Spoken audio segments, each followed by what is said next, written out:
안녕하십니까. 23년 1차 경기남부경찰청 최종 합격한 조준영입니다. 헌법 50점, 형사법 95점, 경찰학 100점, 총점 245점입니다. 이번 시험 두 번째로 응시했습니다. 22년 2차는 총점 197.5 정도 받았던 걸로 기억하고 있습니다. 형사법 72.5, 그리고 경찰학 80점, 헌법 45점 받았습니다. 당시에 0.1배수로 필기 환산 상위권에 들었던 걸로 알고 있습니다. 필기 준비 기간이 짧았기 때문에 필기에만 좀 많이 매진을 했었고, 그래서 체력에서 미흡한 점수를 받아서 결론적으로는 최종 불합격하게 되었습니다. 강한 동기부여가 돼야 한다고 생각합니다. 확실하고 강한 동기부여가 되어야 일단 책상에 오래 앉아 있을 수 있고, 공부 시간이 공부의 효율성을 결정짓는 것은 아니지만 상당 부분은 결정짓는다고 생각합니다. 그렇기 때문에 책상에 앉아 있는 시간을 우선적으로 늘리는 것이 가장 중요하다고 생각합니다. 경찰학 같은 경우에 심화 강의를 수강하고, 헌법과 형사법의 경우에는 기출과 또 동형 모의고사 문제를 중심적으로 풀면서 감 유지를 최대한 하려고 노력했고, 또한 체력도 빼먹지 않고 매일매일 하면서 종합적으로 합격하기 위해서 부단히 노력했던 것 같습니다. 22년 2월부터 수험 생활을 시작했는데, 처음에 한 달간은 집 근처에 있는 인근 학원에서 실강을 들었었습니다. 그런데 우연히 유튜브로 신광훈 교수님의 학설 강의를 접하게 됐고, 잘 이해가 되지 않던 학설이 단 30분 만에 이해가 되는 것을 보고 과감하게 학원을 옮기게 되었습니다. 초시생들과 수험생들의 눈높이에 맞춰서 쉽게 학설 강의를 설명해 주시기 때문에 이런 부분에서 저도 쉽게 배울 수 있었던 것 같고, 또 각종 두문자 활용을 통해서 어려운 학설들을 좀 더 오래 기억할 수 있게 되었던 것 같습니다. 심화 강의를 수강하시면서 기출 회독을 올리는 것이 관건이라고 생각합니다. 어려운 판례들과 법리들을 이해를 하고 실전에 직접 적용해보는 연습을 통해 실력 향상에 큰 도움이 되었던 것 같습니다. 형사법 같은 경우에는 최대한 많은 유형의 기출을 풀어보는 것이 중요하다고 생각합니다. 그렇기 때문에 저도 각종 직렬에서 나온 기출 문제들, 법원직, 검찰직, 또 법원 행시와 변호사 시험과 같은 직렬에서 출제된 기출들을 풀어보며 최대한 많은 유형을 접하고자 노력하였습니다. 경찰학 같은 경우는 장정원 교수님께서 나눠주시는 빈칸 자료와 요약서, 기출문제집을 챙겨보면서 기본적인 암기 사항 같은 것들은 빈칸 자료로 대체하여 빠르게 회독수를 올리고자 집중하였고, 헌법은 기존에 보던 기출문제집과 또한 최신 판례, 그리고 미래인재 교수님들께서 올려주시는 전범위 모의고사를 통해서 기출문제들을 정리하였고, 거기서 틀렸던 것들은 발췌 수강하는 식으로 모르는 것들 정리하고 오답노트를 작성해서 시험장에 들고 갔던 것 같습니다. 저는 신광훈 교수님의 커리큘럼 중 기본 강의와 심화 강의, 그리고 문제풀이 강의를 모두 수강했었습니다. 제가 가장 중요하다고 생각하는 강의는 심화 강의입니다. 심화 강의를 통해서 문제풀이를 위한 초석을 튼튼히 다지는 과정이라고 생각하기 때문에 심화 강의가 저는 개인적으로 가장 추천드리는 강의이고, 또한 그 과정에서 교수님의 기본서와 기출문제집을 통해 병행학습을 하며 점수 향상에 많은 도움을 받았던 것 같습니다. 교수님이 심화 강의에서 중요하다고 생각하는 부분에 이렇게 직접 밑줄을 쳐야 한다고 알려주시기 때문에, 교수님께서 알려주시는 부분에 이렇게 밑줄과 또 중요하다고 생각하는 부분에 형광펜 칠을 하고, 지금 보시면 기본서에 이런 짤막짤막한 기출문제들도 수록이 되어 있습니다. 이런 기출 지문에서 틀린 부분에 빨간 형광펜을 칠하면서 이러한 문제의 어느 부분을 틀리게 내는구나, 이런 것을 학습하고 이런 문제가 출제가 된다면 틀리지 않도록 노력했던 것 같습니다. 그리고 보시다시피 유사 판례랑 개념들을 서로 묶어놔서 정리를 해놓으셨기 때문에 회독 속도를 올리는 데 더욱더 효과적이라고 생각을 합니다. 네, 장소영 교수님의 강의에서 기본 강의와 심화 강의, 그리고 문제풀이 1, 2, 3단계를 모두 수강했습니다. 가장 추천드리고 싶은 강의는 심화 강의입니다. 심화 강의에서 장소영 교수님께서 기본적인 암기 자료 같은 것들을 빈칸 자료로 대체를 해서 나눠주시는 것으로 알고 있습니다. 저 같은 경우에는 빈칸 자료를 두 부를 뽑아놓고 한 부에는 정답을 적어 놓았고 다른 한 부에는 빈칸으로 두고 그 빈칸 부분을 눈으로 정답을 채워 나가면서 실시간으로 바로바로 옆에 있는 정답지를 통해 정답을 확인하였습니다.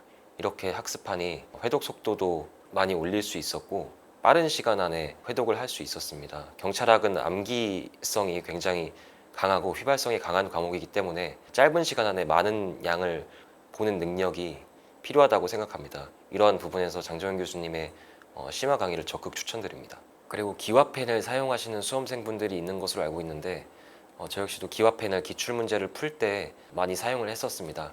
그러나 이 빈칸 교재 같은 경우에는 오히려 기와펜을 사용해서 빈칸 안에 정답을 채우게 되면 쓰는 시간 때문에 더욱더 회독 속도가 늦어진다는 단점이 있습니다.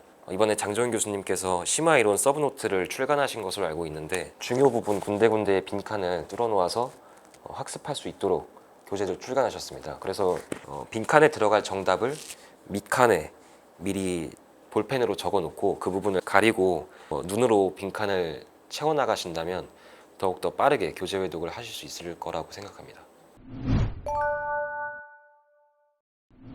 미래인재 경찰학원에서 실시하는 월말 모의고사를 주기적으로 응시하면서 실전 감각을 최대한 끌어올리고 그러한 감 유지를 지속적으로 하려고 노력했던 것 같습니다. 다른 학원 모의고사도 많이 응시를 했었는데 다른 학원 모의고사의 경우 특히 양이 제일 방대한 경찰학에서 가장 많은 차이가 있었던 것 같습니다. 특정 학원 같은 경우에는 외국 경찰이나 한국 경찰의 역사 또는 경찰 행정법 쪽에서 지엽적이거나 심오한 그러한 문제들이 많았기 때문에 그런 부분에 대해서 저도 좀 불안감이 있었지만 교수님들을 믿고 따라가면서 학습하지 않았던 부분은 과감히 버리고 공부하고 학습했던 것 같습니다. 미래인재 모의고사는 기출문제집을 토대로 교수님들께서 직접 만드신 문제들로 배열이 되어 있는데 너무 지엽적이거나 어려운 것들이 많지 않아서 그런 부분에 대해서 되게 좋았고 정말 중심을 잘 잡기에 좋은 모의고사라고 생각했습니다. 심화 강의를 수강한 후에는 170점 정도였던 것 같고 월말 모의고사를 볼 때마다 약 15점 또는 20점 정도씩 지속적으로 상승했던 것 같습니다. 문제풀이 강의를 들으면서 직접 기출을 많이 풀어보고 다양한 유형의 기출을 접해본 것이 가장 큰 도움이 됐다고 생각합니다. 1단계 강의를 수강하면서 기출문제집을 혼자 계속해서 풀었습니다. 1단계는 진도별 모의고사이기 때문에 그와 기출을 병행하면서 계속해서 학습을 했었고 2단계는 전범위 모의고사라고 알고 있는데 2단계 강의를 수강하면서 기출문제집을 처음부터 끝까지 정리했었습니다. 이때 기출문제집을 정리하면서 틀린 문제들을 뽑아서 오답노트에 수록을 하고 시험이 약 한 달 정도 남았을 때는 오답노트에 적혀진 것들만 보면서 양을 줄여나갔던 걸로 기억하고 있습니다.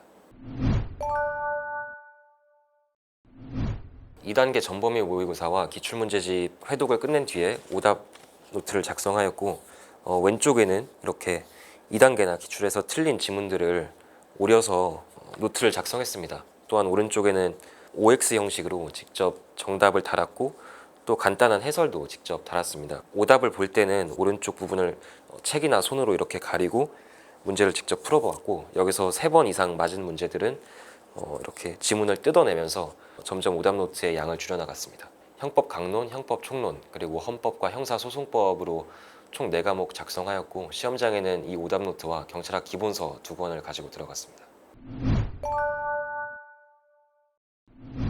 기본 강의와 심화 강의를 수강할 때는 매일 아침 7시에 기상해서 약 1시간 반 정도 운동을 했습니다.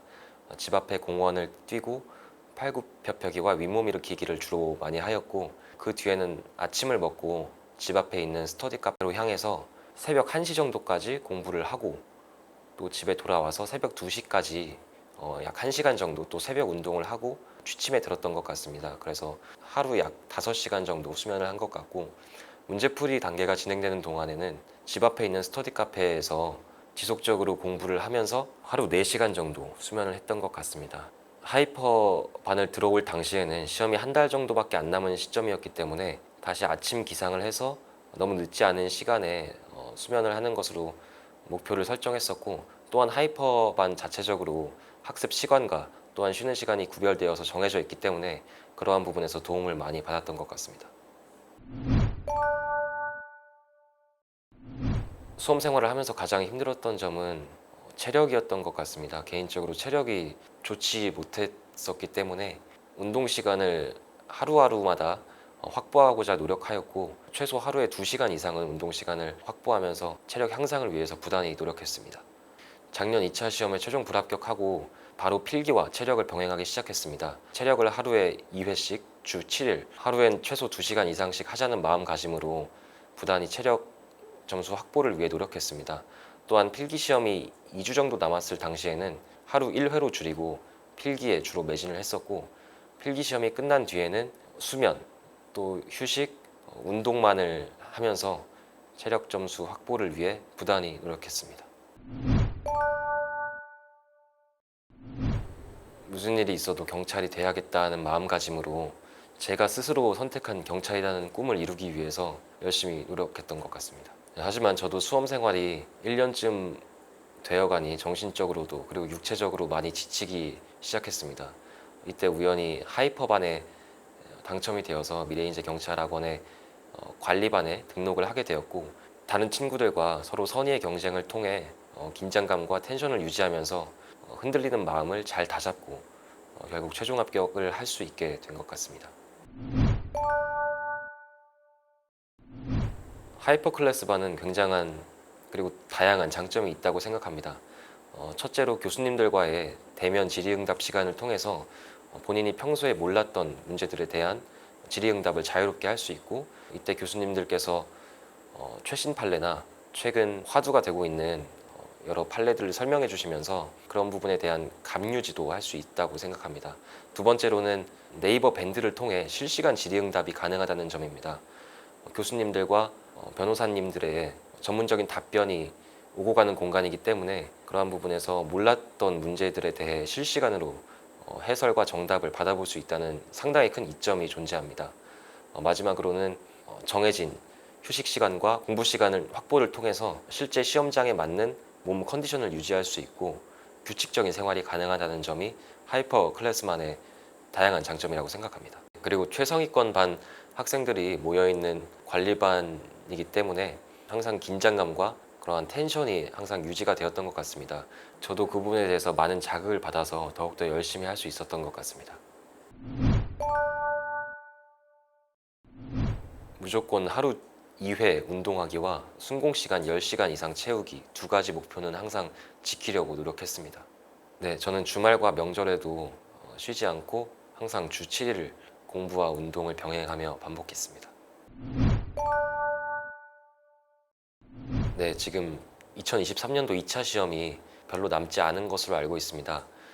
지금 아마 문제풀이 시즌인 것으로 알고 있는데, 지금 당장 성적이 안 나오더라도 막판에 성적이 오르시는 분들이 꽤 있기 때문에 희망의 끈을 놓지 마시고 끝까지 지금 수강하시는 강의 들으시면서 문제풀이 하시면서 오답노트 정리 잘 하시고 다음 시험에 좋은 결과 받으셨으면 좋겠습니다. 저는 기본 강의는 가벼운 마음으로 들어주시는 것을 권하고 싶습니다.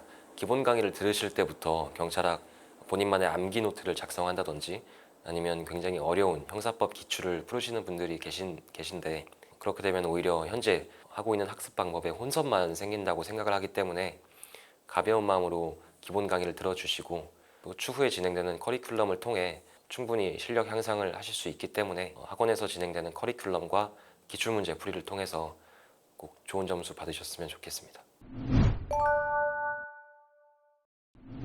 네, 신광 교수님, 장정은 교수님 정말 감사드립니다. 혼자 온라인 강의로 수강하면서 때로는 정말 힘들고 또 외로운 수험 생활이었지만 항상 강의에서 좋은 말씀 많이 해주시면서 격언들을 많이 해주셨기 때문에 덕분에 여기까지 잘 버티고 올 수 있었던 것 같습니다. 신광 교수님께서 자주 해주시는 말씀입니다. 문제풀이 때 성적이 잘 안 나오는 학생들을 대상으로 해주시는 말씀인데, 포기하려고 하는 수험생들에게 어차피 다음 시험이 떨어질 거라면 떨어질 거니까 한번 해보자, 그런 마음가짐으로 수험 준비를 하라고 신광 교수님께서 자주 말씀해 주십니다. 저도 성적이 별로 나오지 않을 때는 굉장히 우울했지만 이 말을 듣고 나서 그래, 어차피 떨어질 거니까 체념하고 한번 죽은 듯이 노력을 해보자 라는 마음가짐을 갖게 되었고, 이러한 부분이 굉장히 좋게 작용한 것 같습니다. 앞으로 공직 생활을 하면서도 교수님들 꼭 기억하고 또 승진 강의 때 교수님들 강의와 교재 통해서 공부하도록 하겠습니다. 수험생 여러분 파이팅!